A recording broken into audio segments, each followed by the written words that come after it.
कैरीचा, आंब्याचा सीझन चालू झाला ना, की वेगवेगळे पदार्थ अगदी सहज असे डोक्यामध्ये येतात आणि घरी बनवले जातात. खरं तर ह्या कैऱ्या मी लोणचं बनवण्यासाठी आणल्या होत्या. छान ताजं करकरीत कैऱ्यांचं लोणचं बनवायचं ठरवलं होतं. पण 4-5 दिवस ह्या कैऱ्या अशाच राहिल्या आणि मलाही वेळ मिळाला नाही.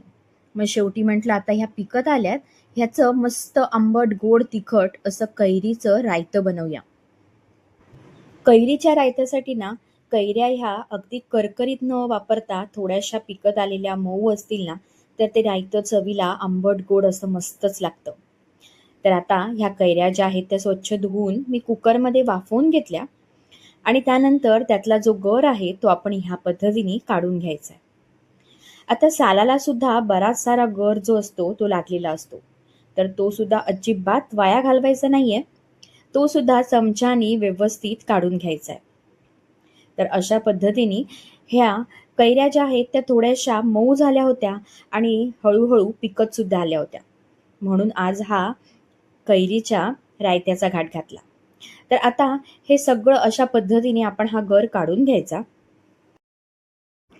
मला आठवतं गावाला मी सगळ्यात पहिल्यांदा जेव्हा गेली होती तेव्हा मी 8वीत का 9वीत होते. आणि ते सुद्धा मी माझ्या बाजूच्या म्हणजेच एक आमच्या मावशी आहेत मानलेल्या, तर त्या मावशीसोबत मी गावाला म्हणजेच कोकणात गेली होती. आणि आम्ही त्यांच्याच एका नातेवाईकाच्या घरी उतरलो होतो कुडाळ येथे आणि नंतर आजूबाजूचा बराच सारा परिसर आम्ही फिरलो. तर त्यावेळेला आम्ही रेड्डीचा गणपती पाहायला गेलो आणि त्यांचे एक नातेवाईक तिथेच जवळपास राहत होते. तर त्यांनी आम्हाला जेवायला बोलवलं होतं. आम्ही 10-12 जण होतो आणि त्यांच्या घरी आम्ही एक 10 वाजता पोचलो आणि त्यानंतर त्यांच्या आंब्याच्या बागेमध्ये आम्ही गेलो. भरपूर सारे आंबे काढले. रायवळ आंबे होते तर ते निवडून आम्ही त्या रायवळ आंब्याचं त्यांनी मला खूप चांगल्या पद्धतीने आठवतं भरपूर सारं असं हे कैरीचं रायतं केलं होतं. माझी आई सुद्धा कैरीचं रायतं या सीझनमध्ये नेहमीच बनवते, पण ती कच्च्या कैऱ्यांचं बनवते आणि मग त्यामध्ये गूळ आणि आपण तयार केलेलं हे जे खोबऱ्याचं वाटण आहे ते घालून तयार करते. पण ह्यांच्याकडे मी पहिल्यांदाच जे आहे हे पिकलेल्या थोड्याशा मऊ अशा झालेल्या ह्या कैऱ्यांचं रायतं आम्ही खाल्लं होतं. खूप छान पाहुणचार त्याने आम्ही आमचा केला होता. फणसाची भाजी, त्यासोबत हे कैरीचं म्हणजेच आंब्याचं रायतं आणि बरेच सारे वेगवेगळे पदार्थ.